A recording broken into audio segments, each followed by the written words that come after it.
that's what he's been able to do. Charlie, just explain again. So, Hillary's supporters have all sort of drifted off home now. They've been told to go and get a good night's sleep. Associated Press are already saying, ITV are reporting that Clinton has won it already. Trump has won it already. That's what they're saying. Associated Press, ITV are claiming that Trump has won, and they've all drifted away. So there will be no legal challenge or not from the Clinton camp. I don't know. I don't expect it to be. He has to remember have 270, and I'm assuming he's at the 270 mark. Otherwise, it would have gone to the Congress. So you'll have to forgive me because I'm in a pub in Guildford right now, waiting to go on with the BBC. Charlie, would you say on CNN are reporting that Hillary has conceded? Okay, then it's over. He's the president. Yeah, you mentioned CNN. This is partly, I think. Let me give you sort of a cause and effect as to why he's president. I was chatting to someone who had been at the CNN party tonight. I was at the embassy, and even at both locations, the Trump supporters were very few and far between. And at the CNN party, there was supposedly, I was told, a whack-a-Trump name. So when the press has this sort of attitude. It seeps down and the people notice that, and they say, listen, we're sick of the spin. I listened to our friend Nick Ferrari on another radio station. And he was talking to a call this morning, well, what about the fact he's a misogynist? And they're still, doing this line. And, I was thinking to myself, I said, if let's say you're on an airplane and all of a sudden the pilot has a heart attack and the thing's going, in a downward spiral, and you're looking for someone who can fly, and one guy who can fly also swears and has Donald Trump's background. You can say, well, no, I really don't want you, flying the plane because as qualified as you are, but you don't meet my standards of decency. Charlie, just give me a minute, Charlie. Stay there. I know you've been up all night, but just stay there because Sandy comes in to confirm what we've just been talking about. It's over. Hillary Clinton has run Donald Trump. She's called him to concede defeat. So Donald Trump has won the election. Hillary Clinton conceding defeat in a phone call. This is according to all of the American TV networks reporting that. So we expect Donald Trump to take to the stage shortly with a speech accepting the presidency and addressing his supporters. So what we thought might be happening, that they were asking Hillary Clinton's supporters to go home to get out the way effectively for their own safety's sake. So a concession of defeat has come from a phone call from Hillary Clinton to Donald Trump. Yeah. Okay, back to Charlie. Charlie, there we go. So it's I just hope there's no hassle or trouble in New York, because obviously New York's a big Hillary Clinton supporters, mainly in New York rather than Donald Trump. We had them heckled when he went to vote, but they're going to celebrate, they're going to party right throughout the morning now. And listen, they got their moment, they deserve it, just as people were celebrating when Obama won, and I wasn't an Obama man, but, I kept it on the chin, and I remember, funny enough, I told Bonnie Greer, I told the story that the day after we were on the BBC, and she broke into tears, and I said the only thing, I cried along with her. The only difference was I said I'm still crying, but now things have changed. Ultimately we are Americans. The Constitution is sovereign, and let me just put this one piece across for people that sit and think, oh my God, this guy's going to let off a nuke in the middle of the night. He's going to think he's pressing the alarm to turn it off and hit the button. What is he going to do? Remember, our system was set up with people, what you would maybe consider to be extreme people in mind. We had just broke away from George III, so we made a constitution where the power is limited. The powers of government and of the officers of government are limited. He has to work with the Congress. There's certain powers he has, certain powers they have. There's checks and balances. And, we've had some Andrew Jackson, Nixon, you can, name them all. And we're still here. Charlie, what was the turning point? Because last week she was well in front, and then even last night, big odds-on favourite to win in England at 6 o'clock last night. She was, is it there's more people come out and voted what they didn't think they would, or what do you think the world think of this result that Donald Trump is now president of America? Well, I think it kind of dovetails off of Brexit. To me, even if he had lost, at least I would have thought that the people that have felt neglected and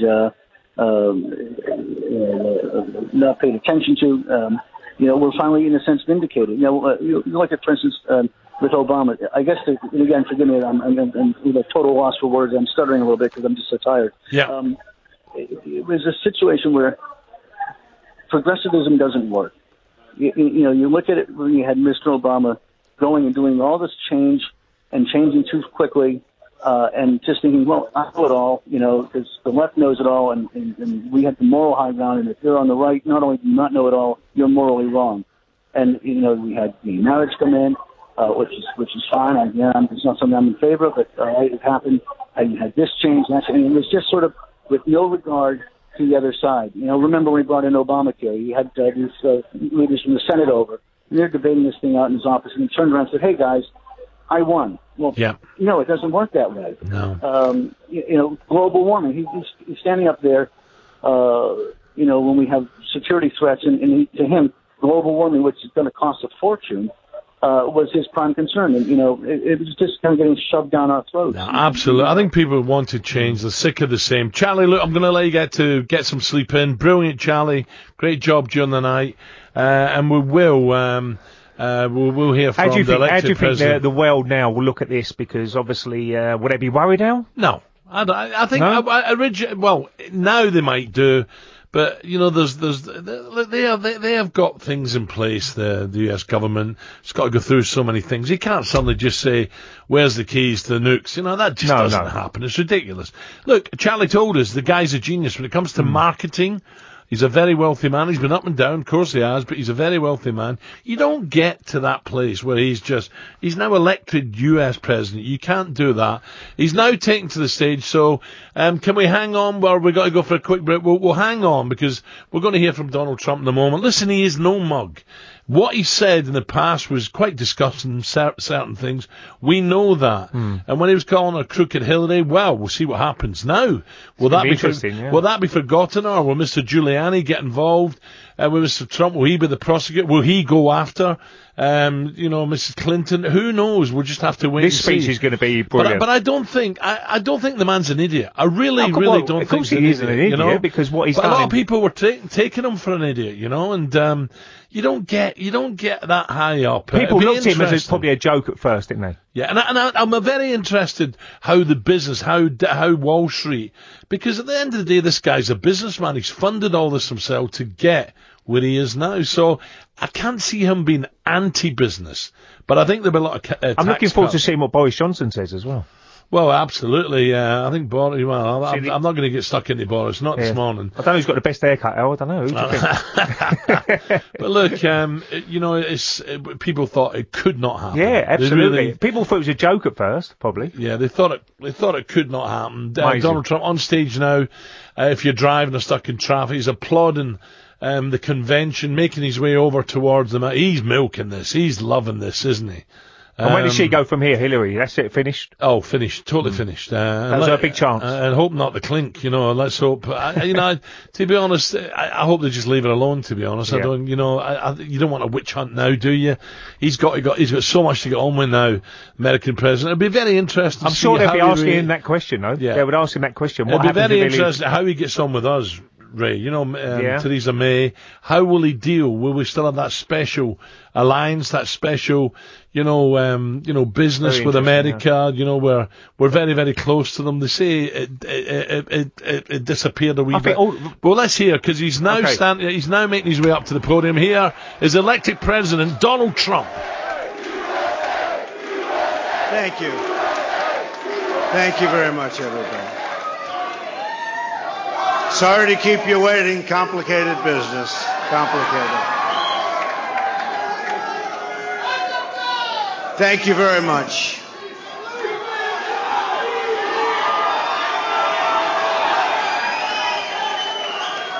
I've just received a call from Secretary Clinton.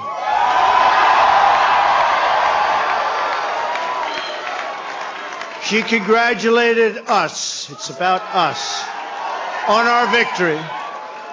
And I congratulated her and her family on a very, very hard-fought campaign. I mean, she fought very hard.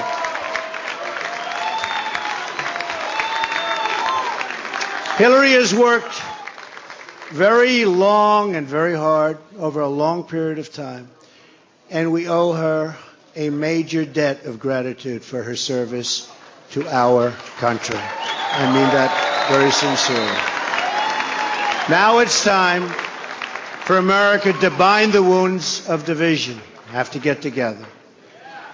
To all Republicans and Democrats and independents across this nation, I say it is time for us to come together as one united people. It's time. I pledge to every citizen of our land that I will be president for all Americans, and this is so important to me.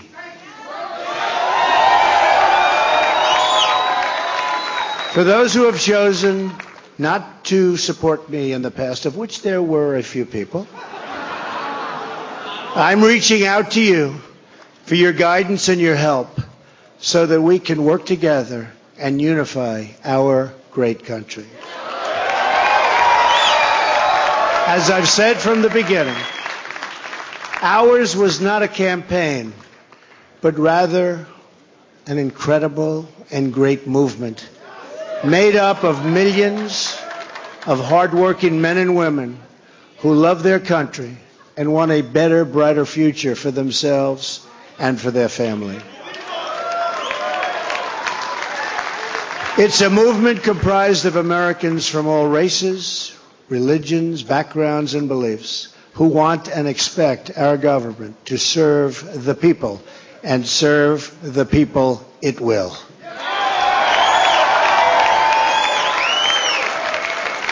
Working together, we will begin the urgent task of rebuilding our nation and renewing the American dream. I've spent my entire life in business looking at the untapped potential in projects and in people all over the world. That is now what I want to do for our country. Tremendous potential. I've gotten to know our country so well. Tremendous potential. It's going to be a beautiful thing. A beautiful thing, says elected President, U.S. President Donald Trump. Ray's got a tear in his eye because the fees at Turnberry are going up. We're back in a tick. 7:53.